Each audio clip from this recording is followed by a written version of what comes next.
we got some spoilers, and I'm excited, and I don't know how else to say it. We've got a new Vader coming, and then we have to make good on my promise, I guess. So let's get into our Galactic Gazette and talk a little bit about our news and spoilers.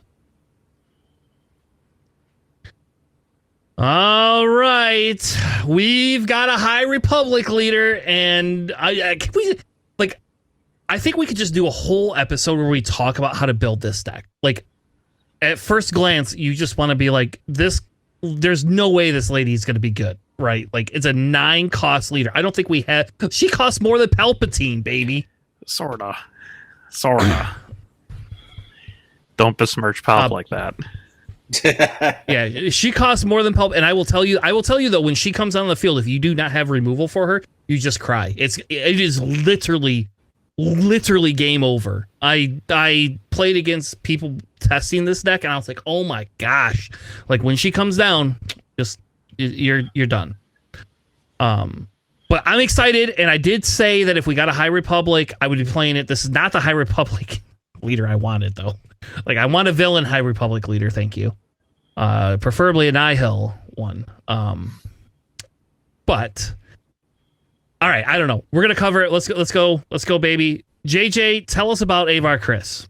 Yeah, so we got Marshal of the Starlight, Avar Chris, coming in with the action, The Force is with you. So you create a Force token as an action, which really just enables so many of the Force cards that we've seen already.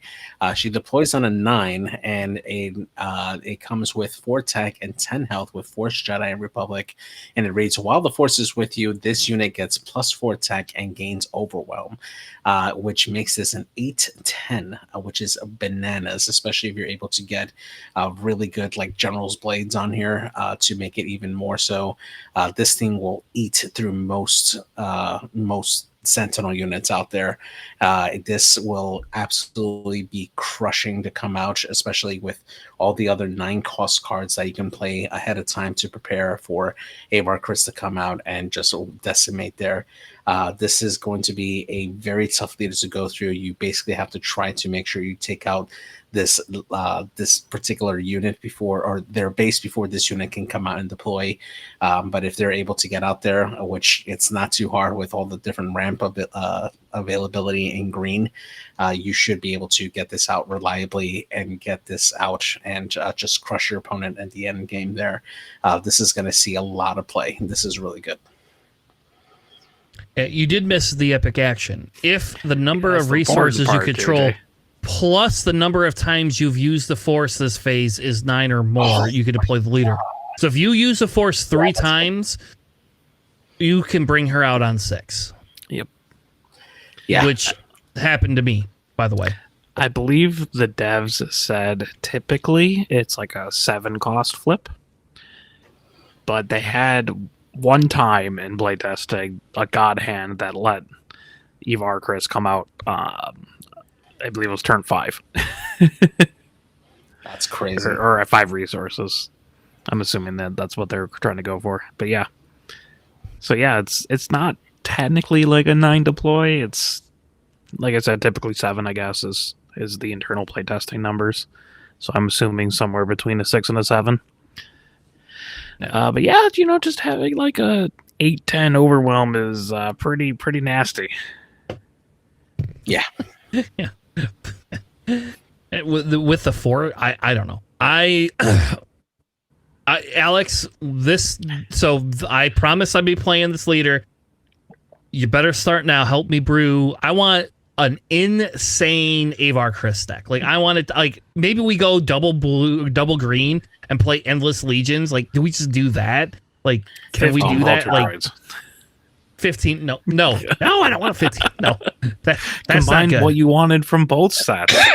No, I would like that, but that's unfortunately unreasonable.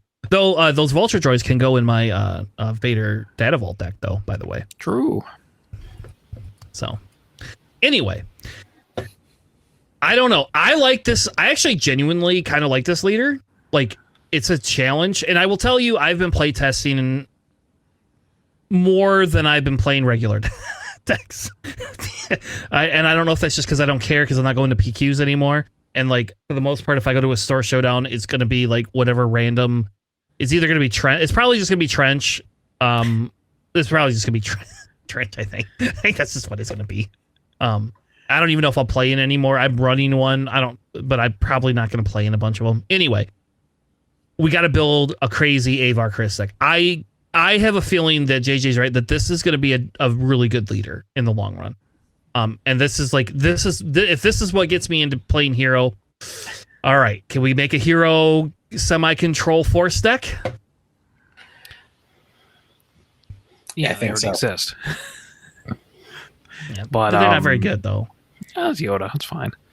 Yeah, I wonder if there's going to be ways to like force your opponent to lose the force.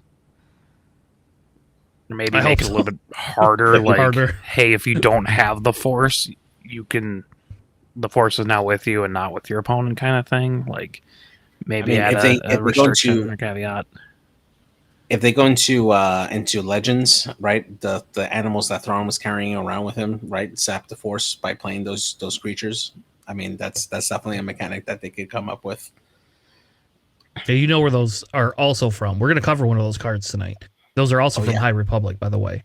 Mm-hmm. Just so you know. Like, I don't know how much I'm allowed to spoil, because like technically probably the majority of our listeners have not read High Republic, but in fairness, these damn books have been out for a while. Like, I've read these a couple years ago, so I don't even know where they fit in the timeline. Is this like way in the past, way in the future? 100 years before episode 1. Yep. Okay, fair enough. I have a vague idea. All right.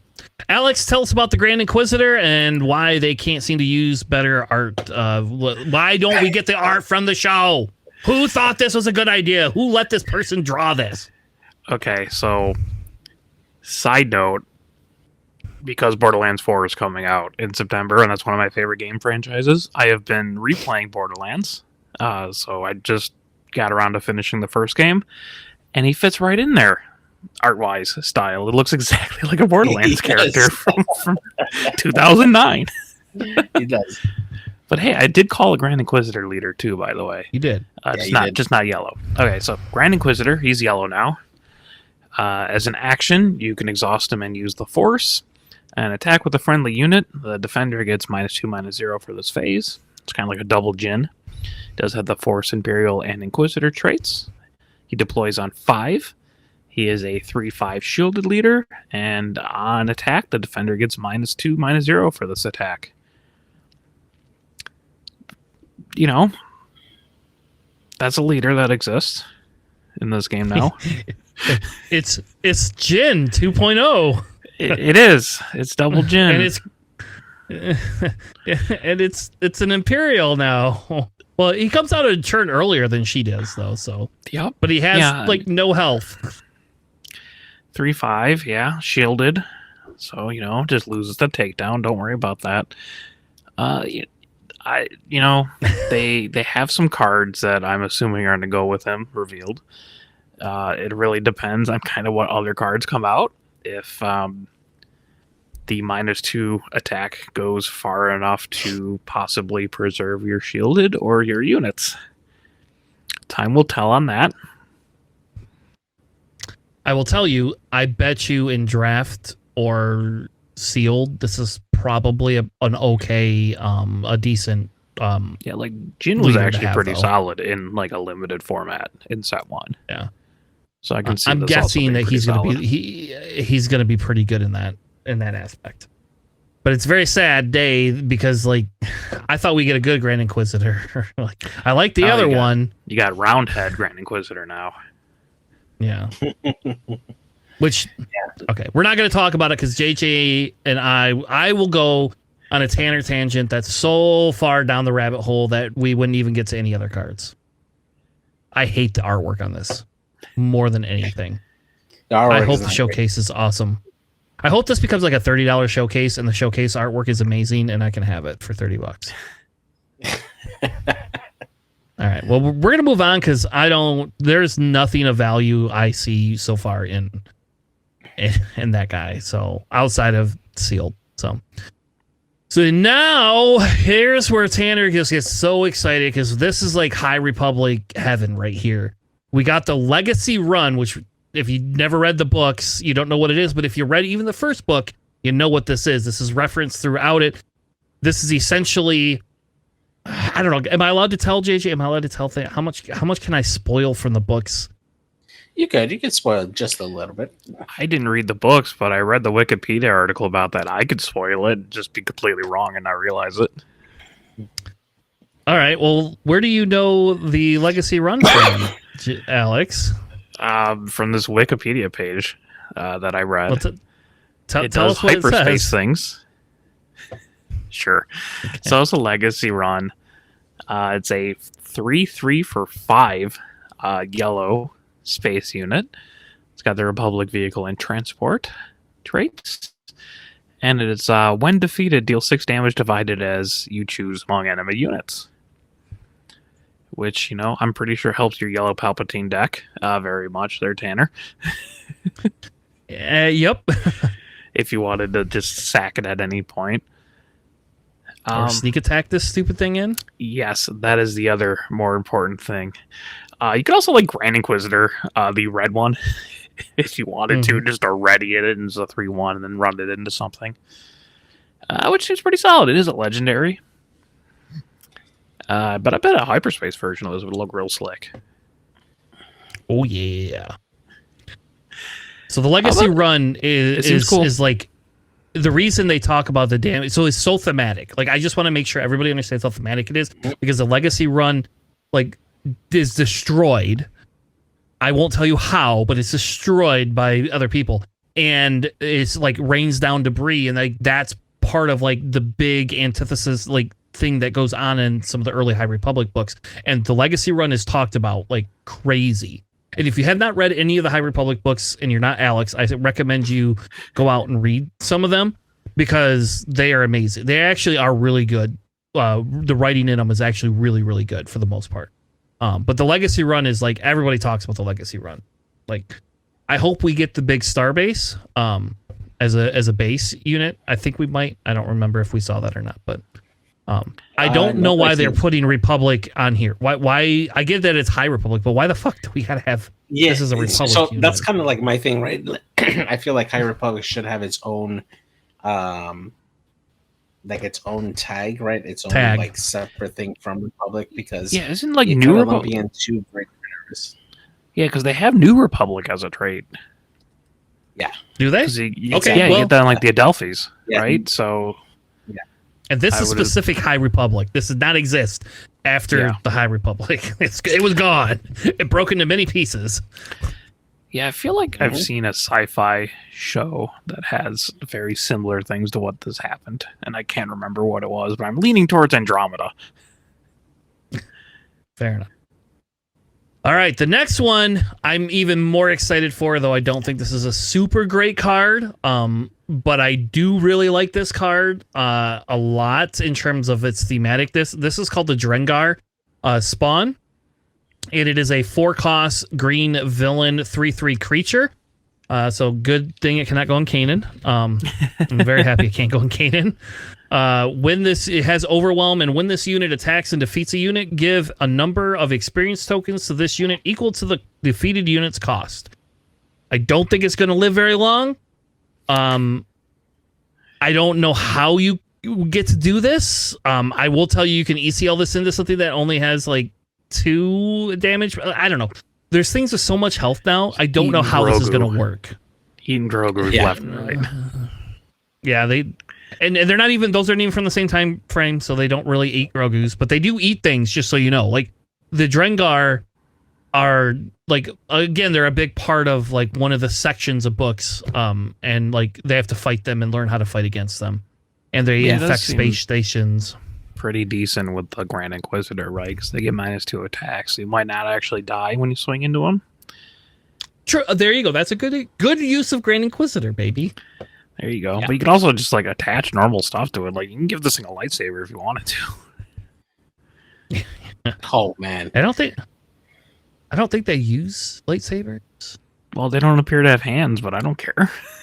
Well, they're They got sentient. They're sentient. Yeah, they got tentacles. They're sentient creatures. They are. They're actually sentient creatures. Sure. But like Anyway. you can add upgrades onto it or Yes. finagle things around it. Yeah, I don't think they're horrible. I have put this in like a ECL Revan deck, and it did okay. But yeah, like Revan would double up on that ability, which is nice. yeah. Do you think we're gonna get like a female version of this and have like Audrey 3 for it? That'd be funny. Yeah, we might. I would. JJ see gets that, it I at guess. least. Thanks, JJ. I don't get it. So It's a little shop of horrors joke. The Shopper Horrors, Oh, exactly. Yeah, Yeah. it sings. I actually just saw that not so long ago. That's hilarious. Well, JJ, you All want right, to talk about whatever this thing is? The next one? Yes, the Nameless Terror, which is great.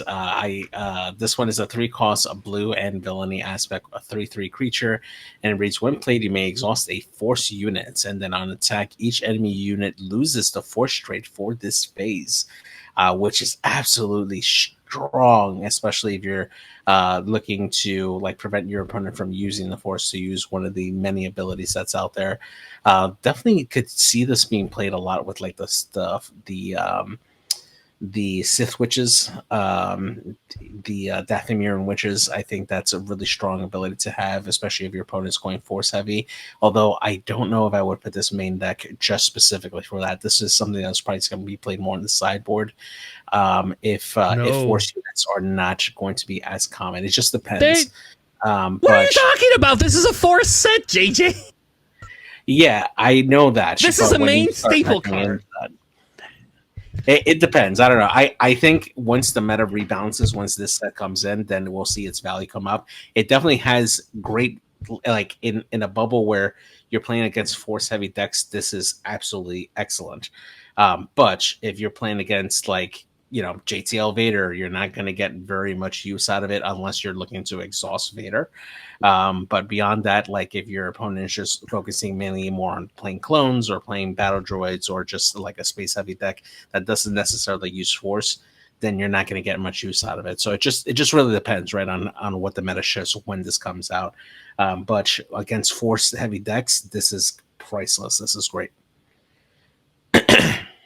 So I got two comments. One, I think this is going to be a main staple in blue villain, period. I just do. I think the sad thing I have about this is, so you didn't go into any lore. I did not know this was in Thrawn, in the original Thrawn series. Yeah, the original Thrawn, yeah. All right, I got to go back and look that up because this is from High Republic. And this is like the secret that nobody knows about for like 8 books. They don't know what the hell this is. And essentially, this is like an ancient creature. And what it does is when it attacks somebody that has a force, it like absorbs you. You like turn into a pile of fucking dust. That's what you do. And like that would have been a better ability than this one. Like I get that it loses a force ability, but I would be better if it like would cost more, was a legendary, and would just be like totally like it just murders force users. That's what this creature actually does. Is that? Yeah, that would be better. Yeah, for sure. I feel like I'm more down on this than you guys are. Like it only exhausts the force units when played. It's a 3/3 for 3. Yeah, I mean, but granted, like go ahead. No, I was just gonna say like each enemy unit loses the force trait, so that's probably pretty good. And the things that like, hey, if a force unit attacks, you get this, but they can, play something with ambush. That's a force unit, right? To get it back if necessary. It just, I mean, I guess they looted out like Jedi lightsaber, but not General's blade. Like a myriad of other things, right? So I mean, it seems fine, and I just don't think it's like incredible. I think this is really good. I think this is going to be big, but that's just me. All right. Shall we move on? I'm going to cover the next one because I'm super excited about this one, and then you guys can have the other two, and you guys can argue over the other two. Marchion Rowe, baby. We got Marchion Rowe. This, I don't even know what deck you would ever run this in, but essentially he is a 6/7 health yellow villain, Underworld Nihil. He has each friendly unit's raid is doubled, which is just crazy. That's pretty good, except for the fact that I don't know if like how many. I'd have to go back through and actually see how many units have raid, and whether that's going to be like super important. Most of them are raid 1. Yeah. So I don't think this is like a super, oh my God, it's just really cool that we have the Eye of the Nihil. I mean, if we can find some way to put this in an IG-11 deck, for the love of God, make it work for once, please. I think the IG-11 deck, IG-88 deck that never flips. He just never gets to flip. Exactly. When he flips, all of them get raid. I know, and then you immediately take him down or open fire him. When he dies, he's a 4/4 like Kira, or a 5/4. Just myriad of ways of dying. Except for when Kira dies, you don't care because Kira's action was taken. When IG-88 dies, you go, well, there goes all my raid. Like, it's all gone. It might be interesting. Like, yellow villainy is kind of cool because you do have, like, separatist commandos, right? They get raid 2 with another separatist unit, so that becomes raid 4, and you're just swinging in for 6 with a 2-cost unit. And you get, like, Rush Clovis as well. Who also has raid 2, and then clone cohort to give someone raid 2. That's a red card. Yeah, I think in the original Grand Inquisitor, I think this benefits probably quite a bit. You have to change the style of deck you'd be playing, but I think it does. Yeah, I could see like Chris trying to work this into his yellow Grand Inquisitor deck. Yeah. Like, I guess it's probably more for in-game. It's mostly like red and yellow units have raid, 'cause, like restores over in the green and blue side. So, but I guess like the MC-30 ship, that's just raid 1. But yeah, I mean, I mean, maybe there's a bunch of cards that they haven't shown us yet that's got a ton of raid. All right. Alex, which one do you want? You get the next one. Which one do you want to spoil? I'll let JJ take. I don't care about either of these. All right, so I'm going to take Vader mainly because the artwork that they use specifically for this Vader is straight out of the season finale of Rebels Season 2, where Vader just apparently force controls the throttle as he's slowly approaching a Sith temple just for effect. No other reason for him to do that, just to make an entrance. So we got a 6-cost Vader, Twilight of the Apprentice. He is a blue and villainy aspect, coming in with 5 attack, 6 health, and he has Force, Imperial, and Sith. And it reads that when played, give a shield token to a friendly unit and an enemy unit. Mind you, he can shield himself if he wants to, and then on attack, defeat an enemy with a shield token on it, which is really great because you can essentially pick a critical unit that's probably hiding behind a sentinel, use the on attack to defeat that unit completely, and then just go into whatever you want to after that, which is absolutely great, especially when you start adding in like Fallen Lightsaber or Vader's Lightsaber onto this as well. It becomes even more deadly on there. This is absolutely going to see play in a lot of different decks, and this is just such a great version of Vader. I love this card a lot. My poor Hondo. Oh yeah. I like this card a lot, actually. I think this is pretty good. It's going to be really good in stupid ECL decks. If you're doing ECL, yeah, you can DCL it out. I mean, yep, it is not it doesn't specify non-leader, so you can kill shielded leaders, like Kanan and Grand Inquisitor, or whoever you decide on giving a shield token to. And being blue villainy, it works very naturally with like Lompike, who also gives out shield tokens to your enemies and your units. So it is interesting that you're going to like force your opponent to do like a very specific sequence of events in order for them not to outright lose their unit.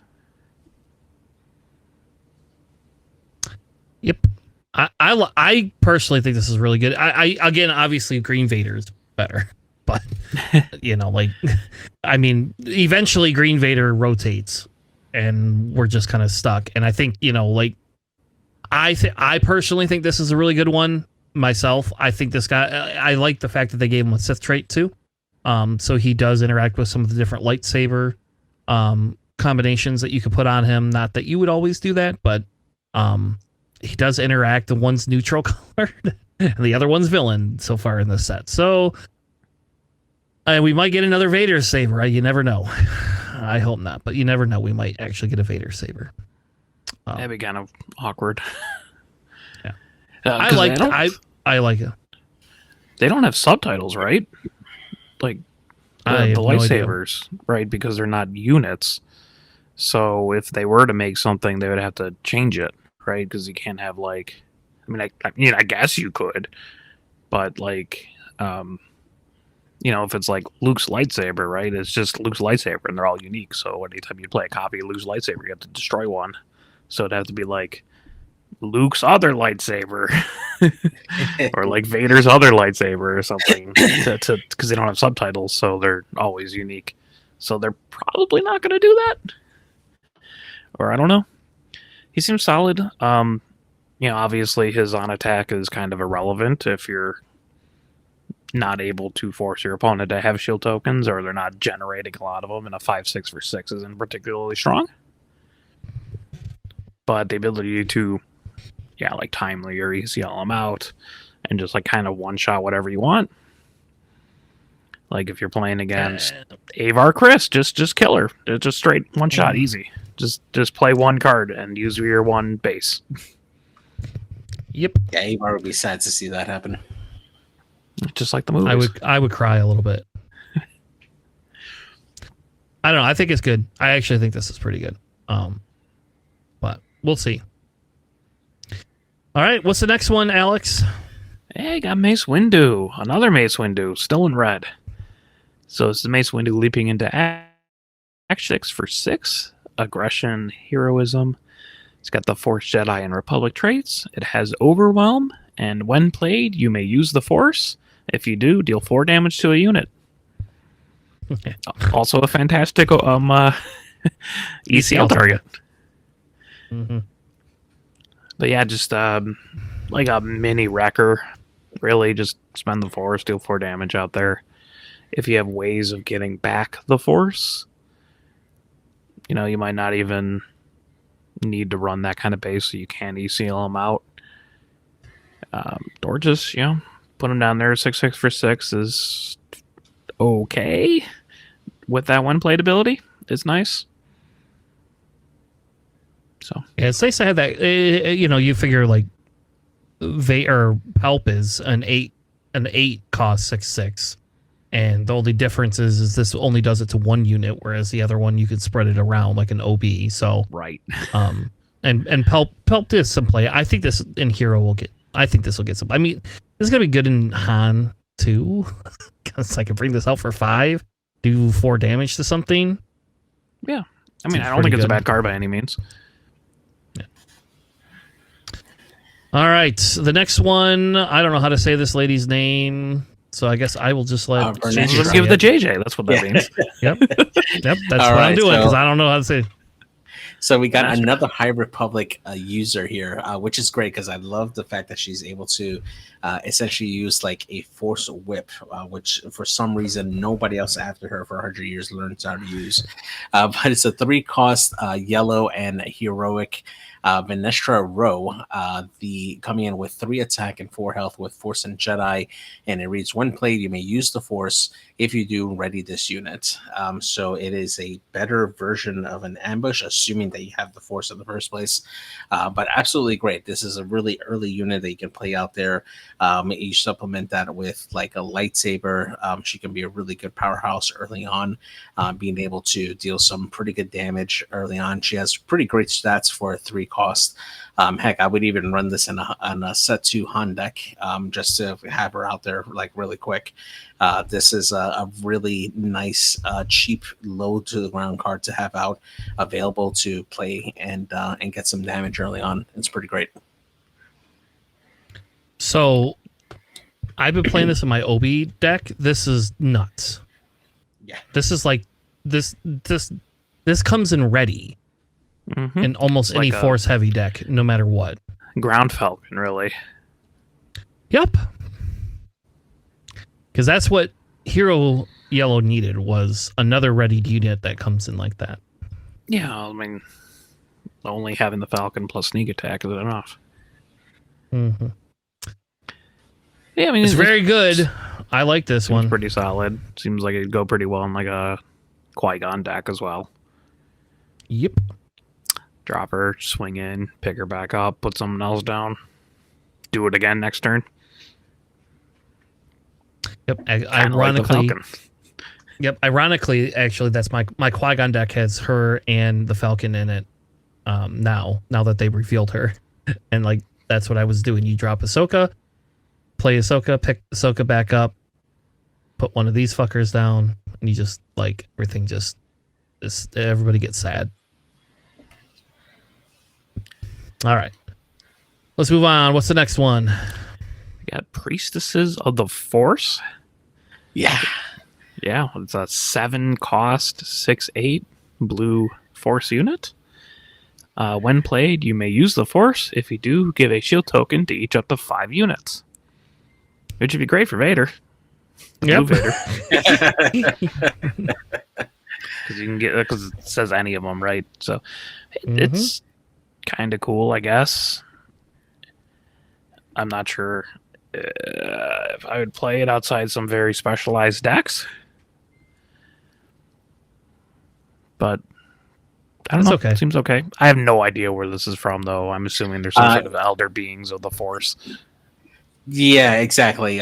We saw these first appear in the final season of Clone Wars with Yoda having the Force visions and eventually learning how to commune with people who have gone on to the void of the Force. And this was actually one of those characters on there. Slightly terrifying because they keep on interchanging with each other, so the faces change but the bodies stay the same. So it's a nice bit of lore to see them come out and as part of this Force pack, which totally makes sense actually. So yeah, Sure.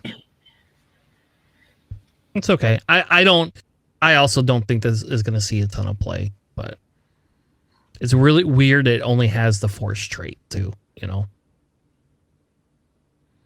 Well, Just say what a other- luminous beings, a luminous being trait. That's what I. Oh, okay. Yeah, some sort of divine I don't trait. Yeah, I don't know. Let's keep moving. The next one is a 1-cost red Force event called Sorceress Blast. Use the Force. If you do, deal 3 damage to a unit. All right, thanks. I'll take that every day of the week. So Yeah, 3 Palpatine's damage now for 1. 1 and a Force that you get back. Yeah, it seems pretty good. Remember that green base that allows you to have 3 Force tokens that you can use at any time? mm-hmm. Palpatine's gonna love that base. Oh yeah. Yeah, I mean, it seems Anyway, kind it's of in okay. line with red. Yeah, it's kind of weird. It's kind of nice. We're getting it's a little bit more removal for red. You know, so you like. I think it's gonna make the blue red suite a little bit better. To be able to play some of that together. I mean, it might actually even be something that you. I don't know. I've been testing it a little bit in the and not the Asajj deck. What is the name of that lady? Talzin? Yes, Telzin. I've been playing it in Telzin a little bit, and it's worked pretty well. So It is kind of interesting. It's like, do you want Sorceress Blast over, like, Daring Raid, which does 1 less damage, but doesn't require the Force for you to use? It's an interesting deck building kind of thing. Philosophy there. yeah, I think in like a villain style or a deck that gets enough Force back, like Telzin has a lot of Force units. Like I think this becomes better. I think we're seeing higher health units, so you're gonna need a little bit more But you also reach can't than do it before. for base. It's just units, too. True. That's true. All right, we're down to 3 more, and then we'll wrap up for the night. The Eye of Sion. This was the ship. Are we allowed to say it, JJ? Are we allowed to say the spoiler for Ahsoka? I mean, it's been 2 years for Ahsoka. Okay, I'm sure okay. we'll find. So this is the ship that brings Thrawn's Chimera back to life again. It is a 6-cost green villain 4/7 Imperial vehicle transport. So notice there's no capital ship piece to it. It is a hidden, ambush, overwhelm, and restore 1. So this is like they decided to give us a version of Gore, I guess, that cost only 6 this time. Is this not just like a hyperspace ring thing? So yeah, it's technically a Yes, but hyperspace ring for a Star Destroyer, essentially. yes, Oh, So- okay. So it's just a really big ring. Yeah. Yes. So like, I was a little disappointed because number one, if it's large enough to fit a capital ship, and you're not giving it like an attachment piece, then it should have the capital ship piece, right? Because this is way too large to be a fighter, right? Or Is it a like ship, transport. or is it just like a Um, ring? It is a ship. yeah, it can yes, fly by has its itself. own It has hyperspace Okay. and everything. Okay. And I feel like this should have been set up to be like, attached to a capital ship, or an equipment to a capital ship, right? To help it like get better stats. I think that's what they should have done for this particular card here. For its stats for what it could do at 4/7, I mean, yeah, it has Restore 1, which is okay, I guess, for a capital ship, but there's just much better options in green for that has options for restore. I don't know if this really sees a lot of play. Yeah, hidden is useful for some things, but beyond that, honestly, I think you have better options for green for what this ship provides. So Yeah, I mean, like the ambush with the restore one means you heal one no matter what. It's hidden, so they can't swing back on it on the crackback. But I don't know why that's relevant. Like, what are you gonna attach to this to make it crazy? I guess you could do like Vader Violet or something, make it huge. Like it kind of seems like something a pilot leader would go on to. I guess because of the hidden. Yeah, I guess you could play it right and then put Asajj on it. That would make sense. I could see Yeah. that. Yeah. Because she would. Then you already have, if it's ambushing in as well. She's been able, like, she gives it grit instantaneously. So Right, and the 7 health is, nothing's gonna kill it back, really, right? So, yeah, it seems kind of like a pilot leader thing. it's okay. We'll see. We'll see what it does. I am with JJ though. I am very sad that it doesn't have like a real ability, like yeah, attach the Thrawn ship. It should just say attach the Thrawn ship for fuck's sake. or if the ship is the Chimera, gain XYZ. Yeah. All right. What's the next one, JJ? All right, so the next one here is going to be Balin Skull, which I'm so happy that we got a copy of this card here. So sad that we're not going to see him since he passed away since the recording of Ahsoka, but I love the artwork for it. I definitely want to have this card. So he's a 5-cost yellow and villainy aspect coming in at 5 attack and 5 health with a Force and Fringe subtext. He comes in with hidden, and it reads, when played, you may use the Force. If you do, return a non-leader unit that costs 4 or less to its owner hand. Then its owner may play it for free, which is fantastic because there's so many different when play effects that you can take advantage of for that cost, and then just play it again out there. Or if you have a unit that's damaged, that's probably like on 1 health, and you want to essentially heal it, just return it back to your hand and play it again for free.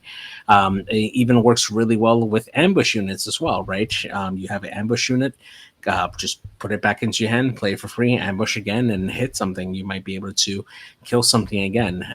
It is just so many uses for Balin's ability. Just the ability to replay that card again for free in 1 turn with that when played is going to allow this card to see a lot of different plays.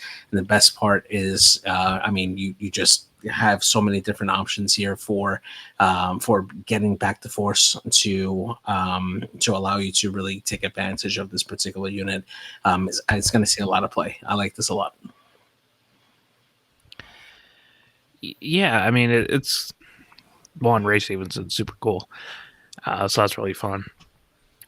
But like, it allows you to, like you were saying, get one plate abilities, like shielded and stuff too, right? You could just like kind of pop a unit back up, put it back down, give it a shield, or like for your opponent, if they're like Ultroned up, right? They got a lot of experience, they got a lot of shields. I don't know, they play the pork pile or something. You can just like pop it back up and then put it back down, and they don't have those upgrades or whatever attached to them anymore, right? So that's pretty cool. Honestly, Five 5 is, but hidden's pretty nice. But go on. like if I find a way to like reliably get the force outside of a leader ability, I mean, yeah, you could probably use like the location abilities. This will actually be a really great card to have for the Vader deck, the JTL Vader, because you can probably put in some of the TIE fighters that help create tokens. Just pick them up, put it right back down, and create another token. Like it's really useful. Or like the Death Star or the Death skirmishers, right? Where like, when you play him, if you control a vehicle, you can exhaust something, right? You can pick it back up and exhaust something again. Yeah. Or, refill the health on what your units that has like ambush that costs 4 or less, right? Or something pretty versatile. Kind of cool. Yeah, it's kind of like the villain version of like what Qui-Gon can kind of do, just with a little bit more limits. So I like it. I think it's cool. I think it's nifty. It's a new adventure in a body. Yeah. I do really like the fact that he comes in hidden, though, to some extent. Like, I am a little bit more excited about hidden than I originally was for it. So, yeah, I mean, like, you actually get to use his 5/5 body. yeah. Yep. Which is nice instead of just dying immediately. Yeah. Unless you're playing against Trench and then you just don't get to play him either. I'll just kill him. Yeah, it's whatever. It's fine. Yeah. All right. So take us home. Back? Yeah. So, yeah. So, the last up here, we got Shinhati. I assume that's how you pronounce her name. It is a 4/2 for 3. It is a yellow villainy. It's the Force and Fringe traits. It is hidden and shielded. On a 4/2 for 3. Seems sticky enough that you'll actually swing with it. Yeah, this was disappointing out of the two, mainly because we got to see so much of her in the Ahsoka series, and I feel like she should have been an ambush unit. But I mean, she is a glass cannon at this point, right? For 3 costs, 4 attack, just bring it in, hidden. Can't get attacked that first turn, and then the next turn it can attack and still have shielded. I mean, there's some way to really make her work by adding in a lightsaber on there and really get more out of her there, just because you're going to at least not have her be attacked that first turn. But beyond that, I don't know. I think for 3 costs, there are a lot of different other cards that could probably take the spot that she's in. Yeah, pretty much. I mean, I would definitely consider putting this in a pre-Vizsla deck. Just having that shielded option is pretty great. Or even in a pre-Vizsla is the only way I could really think of. But yeah. Oh, this is the lady that I keep confusing Elizabeth Olsen for the upcoming Megan movie. That's where I know her from. Because she looks a lot like Elizabeth Olsen. Yes. All right. Well, thank you all so much for joining us for our spoiler segment this week.